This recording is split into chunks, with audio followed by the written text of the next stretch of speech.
자, 오늘은 종료주일입니다. 우리 기독교 교회역으로 봤을 때 절기 하나 중에 절기인 종료주일인데요. 우리 종료주일은 어떤 날일까? 라는 것을 우리가 한번 또 생각해 보면서 말씀을 시작하려고 합니다.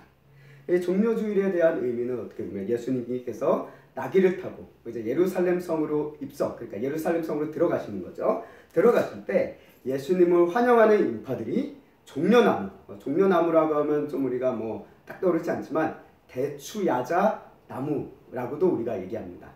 대추야자 나무의 가지를 나뭇잎을 흔들며 환영하는 것을 기념했던, 그것을 기념하는 기념일로서 이제 교회력으로 하나의 절기로 이제 삼으면서, 그리고 이 종료주일과 함께 고난주간이 시작되어지고, 고난주간이 끝난 이제 다음 주는 부활절로서 이제 어떻게 보면 기독교의 가장 하이라이트인, 가장 핵심적인 절기가 이렇게 진행되어지는 것을 우리가 교회 역사를 통해서 보게 됩니다.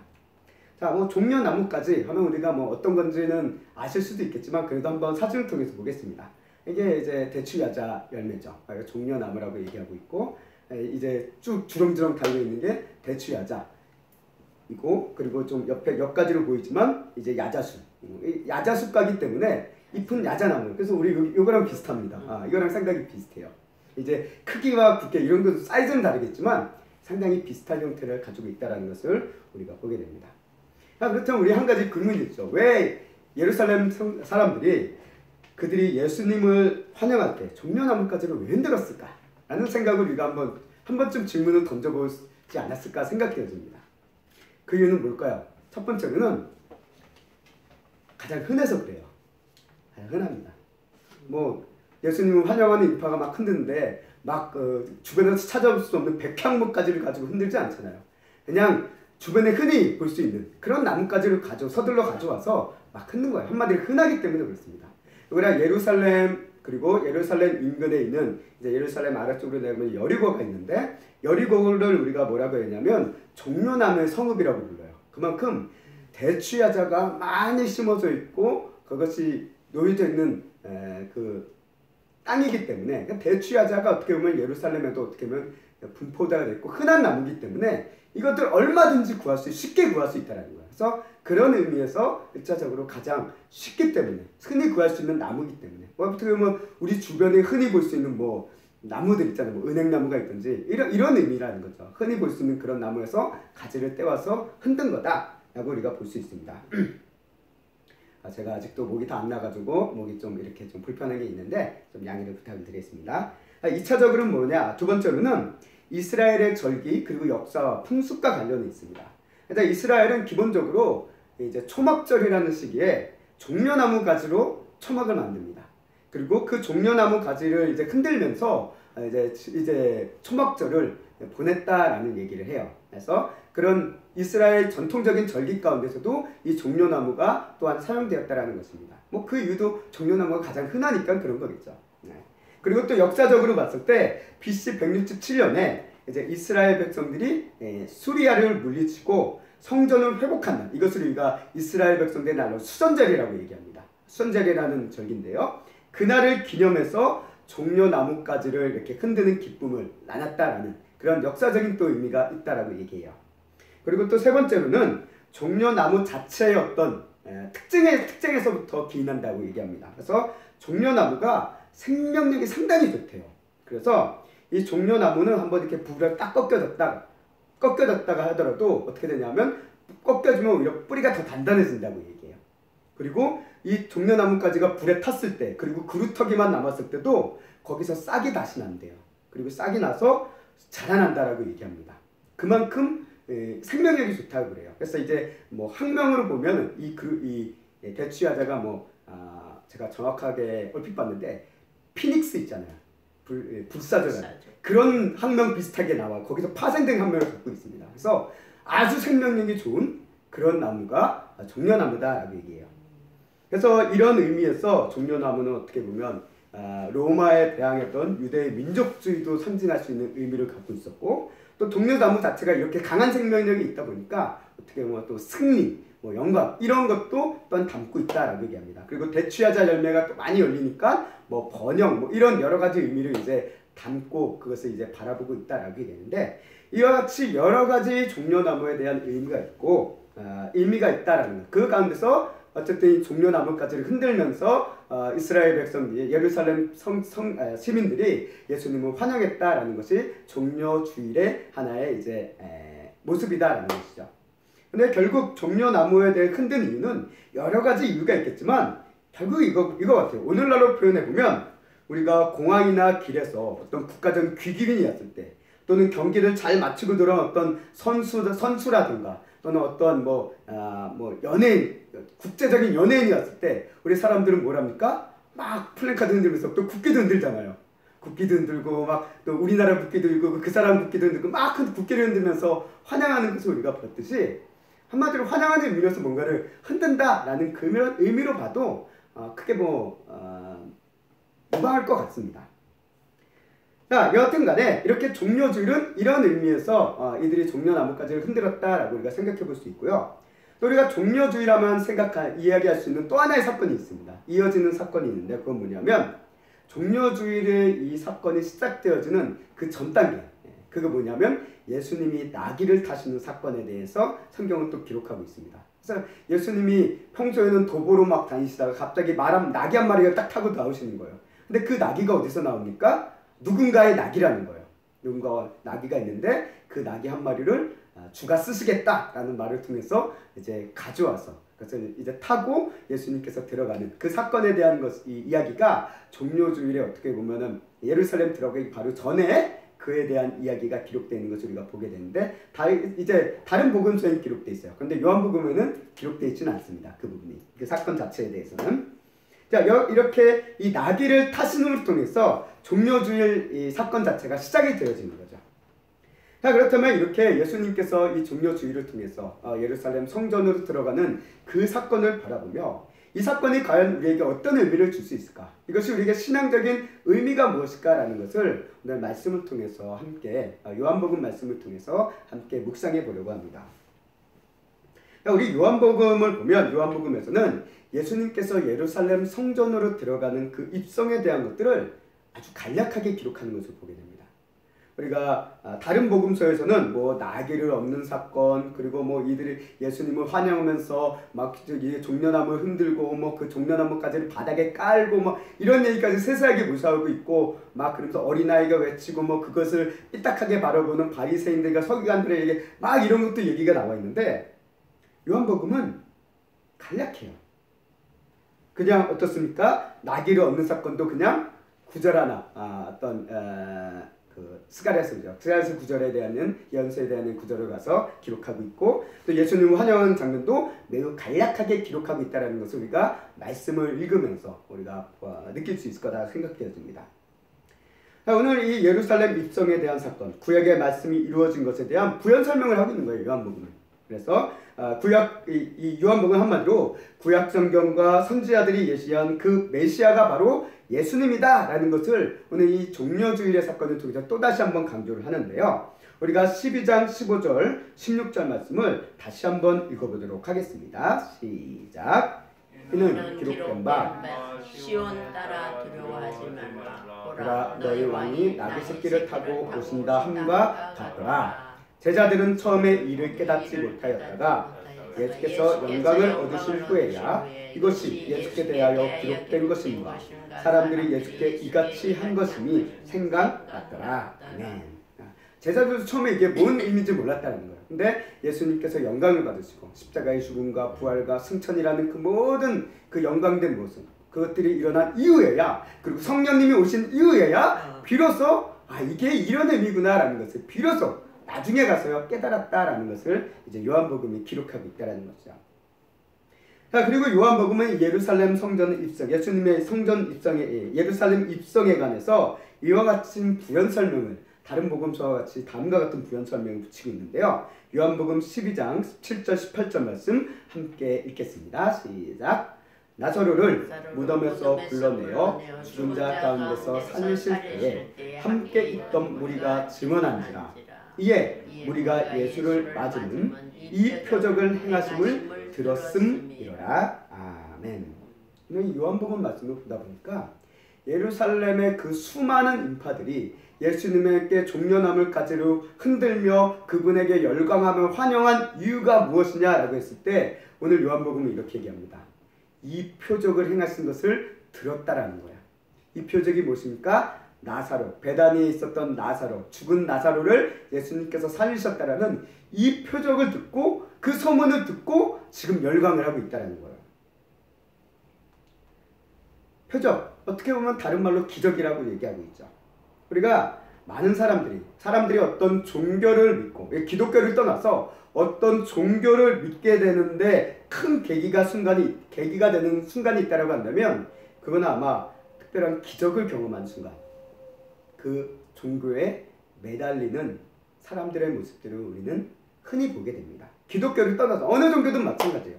나름대로의 종교들 가운데 자신들이 어떤 경험했던 신비한 뭔가를 이야기하는 사람들이 있어요. 물론 그 종교를 믿는 사람들이 다 경험했다라고 할 수는 없지만 특정적으로 그런 신비한 것들을 경험하고 그것 때문에 그 종교를 꽉 붙잡고 있는 사람들이 분명히 있다라는 거예요.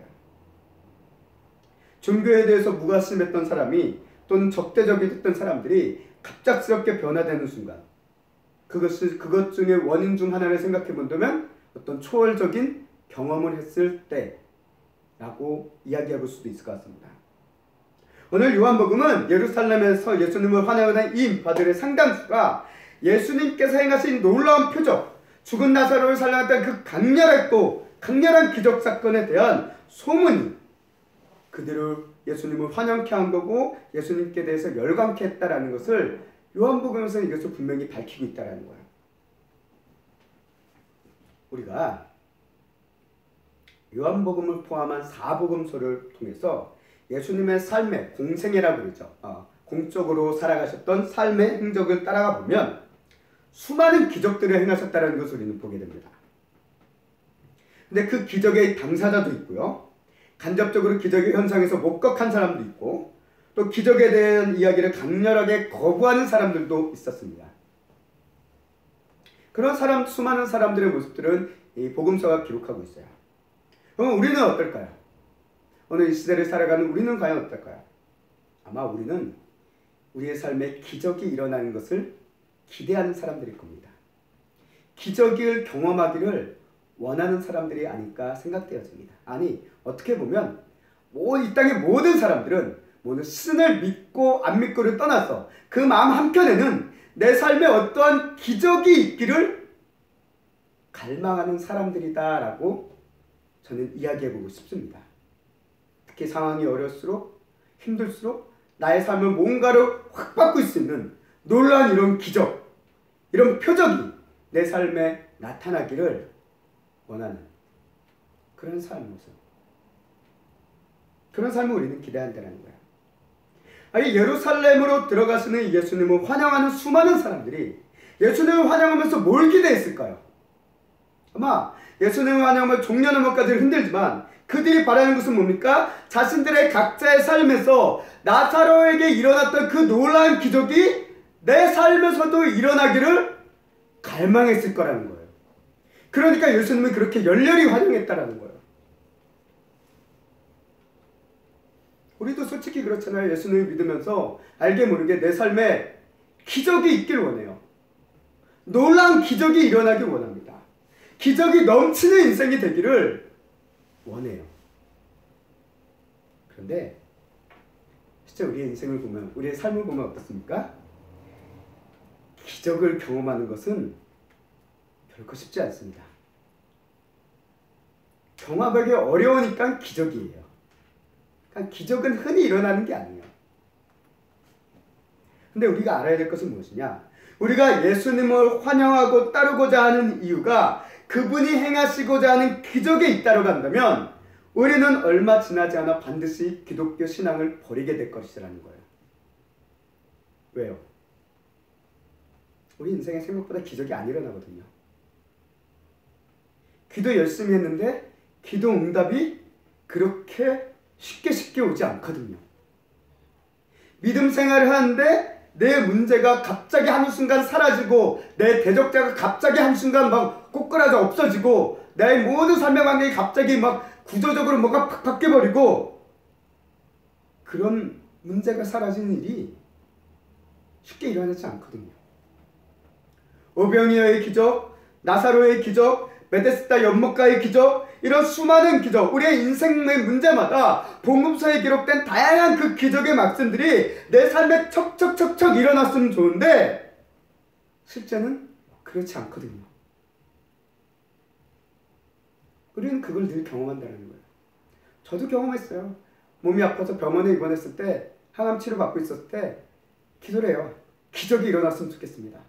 이 암세포가 싹 사라지고 병원에서 태어나고 막 그런 일이 일어났으면 좋겠습니다. 그렇게 갈망하고 원했어요. 안 일어났어요. 그런 기도가 안 일어나더라고요. 막 우리 어떤 사람 간증의 얘기를 들으면 암세포가 사라지고 뭐 이런 얘기를 막 기적의 얘기들을 듣는데 그럼 그 기적이 나에게도 일어났으면 좋겠다라는 그런 갈망이 있는데 안 일어나더라고요. 우리 기독교 신앙의 중심은 표적에 있지 않다라는 것을 우리는 알아야 된다는 거예요. 오히려 표적은 기독교 신앙의 주변이에요. 곁가지입니다. 아니 달리 얘기해서 극단적으로 좀 단언적으로 얘기한다면 표적은 기독교가 아닌 타 종교에서도 기대를 하고 때로는 이뤄도 나요. 그렇잖아요. 타 종교에서도 왜 일어나는지 우리는 모르지만 어쨌든 그 사람들의 경험은 어떤 기적적인 뭔가가 있어요. 있다라는 거예요. 그렇기 때문에 표적 자체가 기독교의 신앙의 중심이 결코 될 수 없다라는 것을 현실적인 관점에서도 우리에게 얘기하고 있다는 거예요. 표적이 우리의 신앙의 중심이 된다고 한다면 도대체 기독교와 타 종교가 다를 게 뭐냐라는 거예요. 구분이 아무것도 안 된다는 거예요. 그래서 예수님께 적대적이었던 서기관들과 바리새인들도 뭘 부르자니까? 예수님께 뭘 구합니까? 표적을 구했습니다. 마태복음 12장 38절 말씀 함께 읽겠습니다. 시작. 그때의 서기관과 바리새인 중 몇 사람이 말하되 선생님이여 우리에게 표적 보여주기를 원하나이다. 아멘. 이들의 얘기는 뭡니까? 이들은 뭐 예수님을 책잡기 위해서 하는 행동일 수도 있겠지만 또 달리 얘기하면 표적이 예수님을 믿을 만한 어떤 절대적인 표적을 보여달라는 거예요.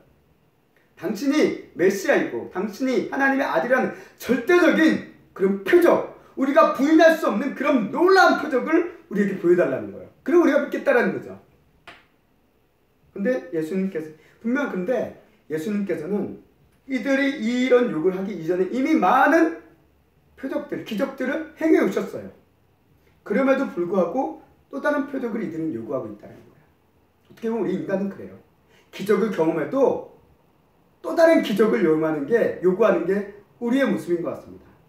내 인생에 뭐 어떤 기적을 경험했어요. 뭐 병원에 입원했던 사람이 갑자기 뭐 그 병의 근원이 되는 것이 딱 살아서 태어났다. 그럼 더 이상 기적을 안 구할까요? 아니요. 또 뭐 다른 문제가 생기면 또 기적을 구합니다. 꼭 기적이 나게 해달라고 또 구해요. 우리 인간은 어쩔 수 없어요. 저도 마찬가지고요. 이에 예수님께서 어떤 말씀을 하십니까? 마태복음 12장 39절 말씀 함께 읽겠습니다. 시작. 예수께서 대답하여 이르시되 악하고 음란한 세대가 표적을 구하나 선지자 요나의 표적밖에는 보일 표적이 없느니라. 아멘. 예수님이 말씀하십니다. 너희에게 보일 표적은 선지자 요나의 표적밖에 없다라고 얘기합니다.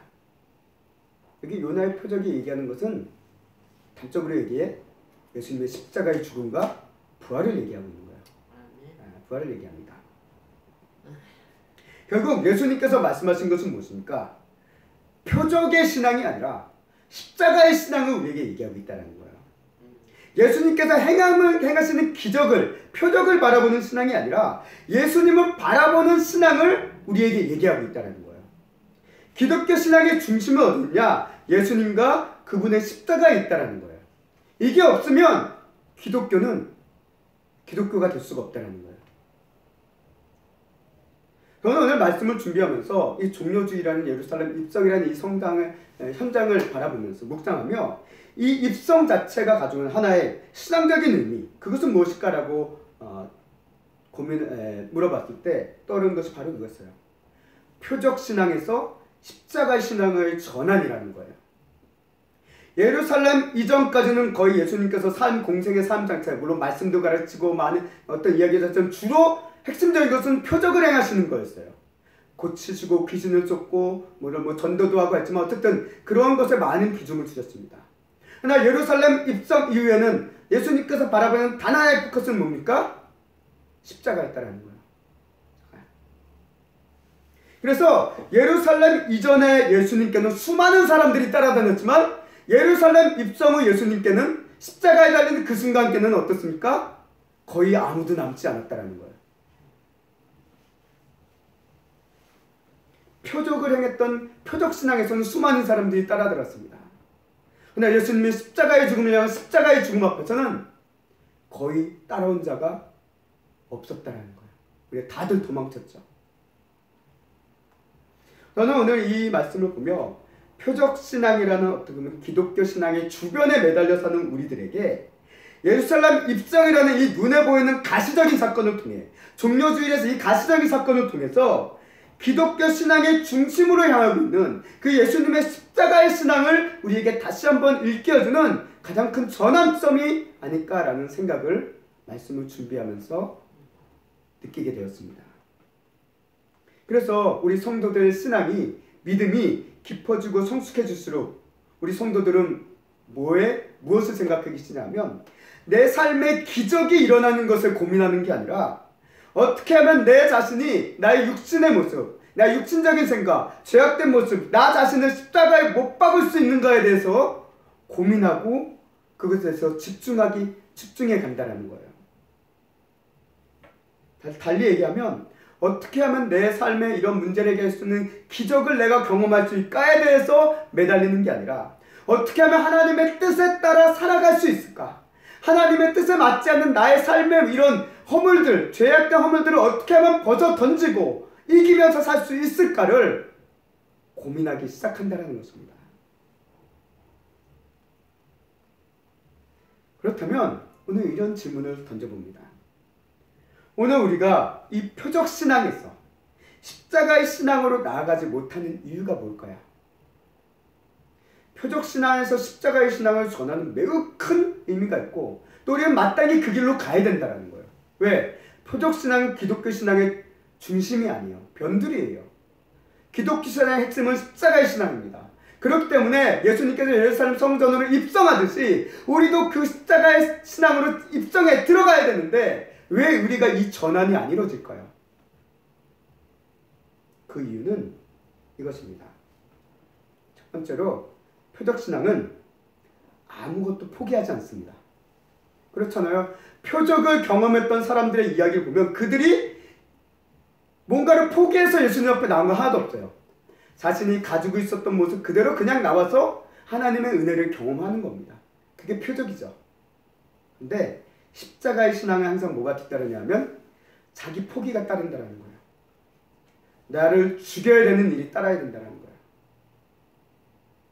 저는 이 사건을 바라보며 이것을 가장 좀 잘 나타내주는 하나의 이미지가 있었습니다. 그건 뭐냐면 예루살렘 입성의 순간 예수님께서 뭘 타고 들어가셨죠? 어린 나귀를 타고 들어가셨어요. 근데 그 어린 나귀에 대해서 다른 복음서에 보면 뭐라고 얘기하냐면 아직 아무도 타보지 않은 나귀라는 거예요. 한마디 어린 나귀는 자기 등에 뭔가를 한번 어느 것 하나도 짊어져 본 적이 없는 그런 나귀였다는 거예요. 그 어린 나이가 유일하게 태운 어떻게 보면 그 인생 가운데 처음이자 뭐 마지막이 될지 모르지만 어쨌든 태운 유일한 짐이라고 하면 좀 그렇지만 유일한 그 등에 태운 그 유일한 것은 무엇입니까? 예수님이었다는 거예요. 어린 나이가 유일하게 접은 짐은 예수님 한 분이었습니다. 예수님을 태운 그 어린 나귀를 생각하며 그 어린 나귀가 예루살렘 성 안으로 들어가는 그 순간을 생각하며 어떤 말씀이 떠오르냐면 예수님께서 이런 말씀하시죠.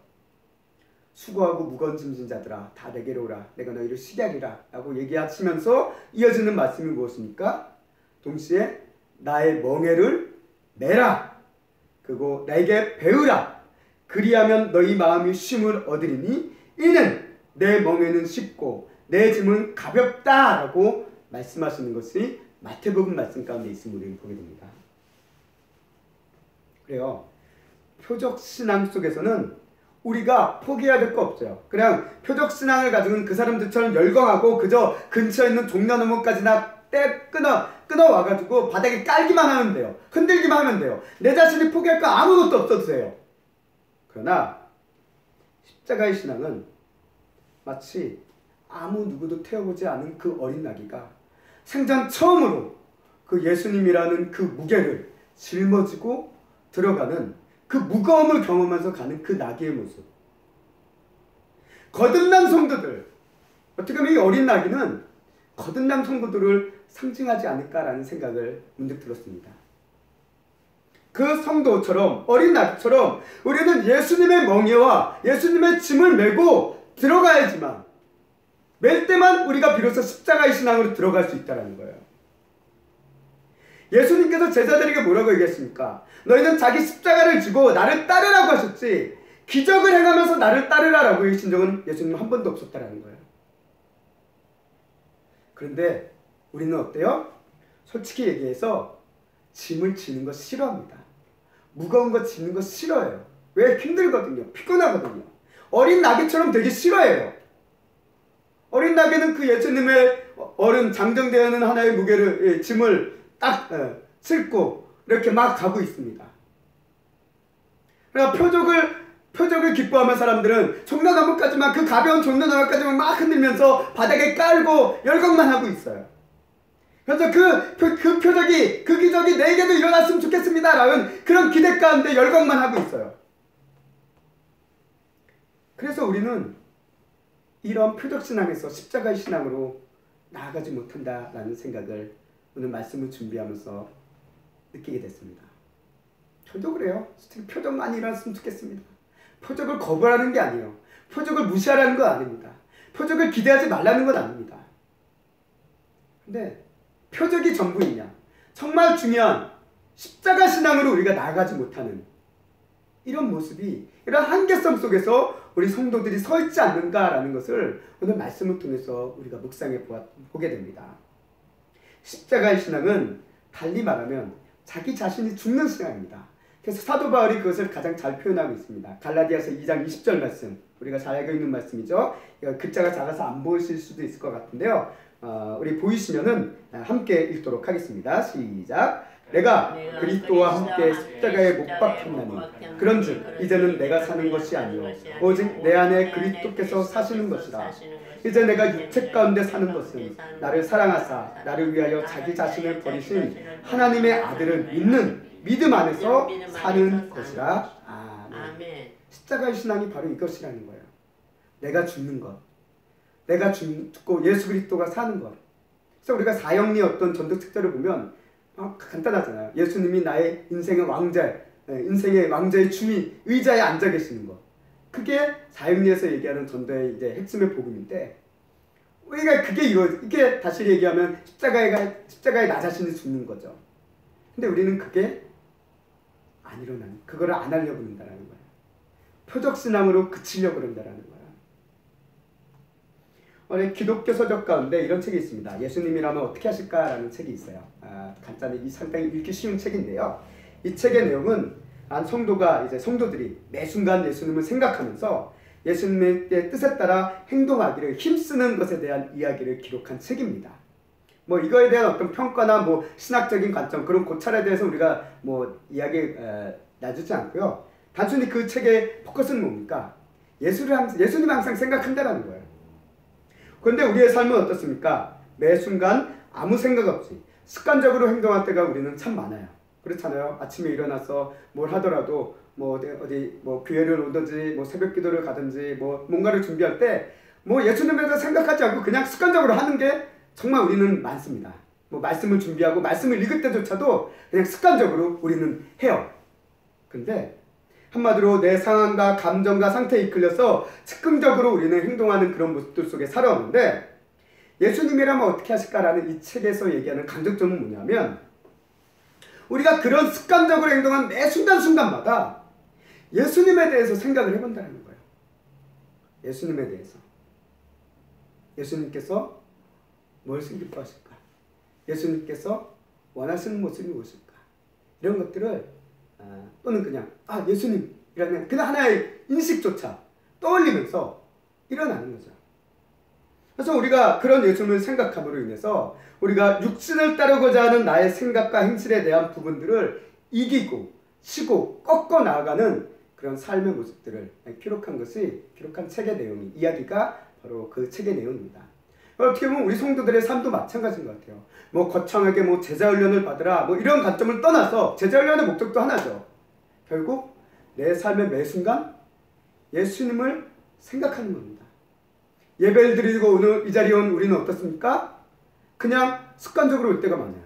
그러나 예배의 주인인 예수님을 생각하며 우리가 이 예배를 어떻게 드리는 것이 옳을까? 또 예배드릴 우리는 어떤 마음으로 하나님 앞에 나올까라고 우리는 고민을 잘 안 합니다.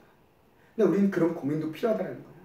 말씀을 주일에 집에 안에서 말씀을 읽을 때도 그냥 습관적으로 읽는 것이 아니라 하나님 오늘 우리에게 주신 말씀을 주세요라는 예수님에 대해서 하나님에 대해서 생각하면서 말씀을 읽는 거. 기도도 마찬가지고 또 새벽에 우리가 새벽 기도 갈 때도 참 일어나기 어렵습니다. 피곤하니까. 그때 그냥 하나님에 대해서 예수님을 생각하지 않으면 그냥 드러나서 자요. 근데 그 순간 하나님이라는 그 단 하나의 생각 속에서 우리 육신은 깨어날 수도 있다는 거예요. 예수님을 생각하고 그것으로 시작하는 것. 어떻게 보면 우리의 신앙에 십자가의 신앙으로 향한 가장 첫 단계다라고 생각합니다. 그것이 바로 나귀의 등에 탄 예수님이 아주 우리의 삶의 모습이 아닐까 싶습니다. 이것이 없으면 우리의 신앙생활은 그저 그냥 습관적이고 율법적이고 그런 규범적으로 행동하는 것에 불과합니다. 그러나 예수님을 생각한다는 것은 개인적인 감정과 주관에 따른 것이 돼서는 안 돼요.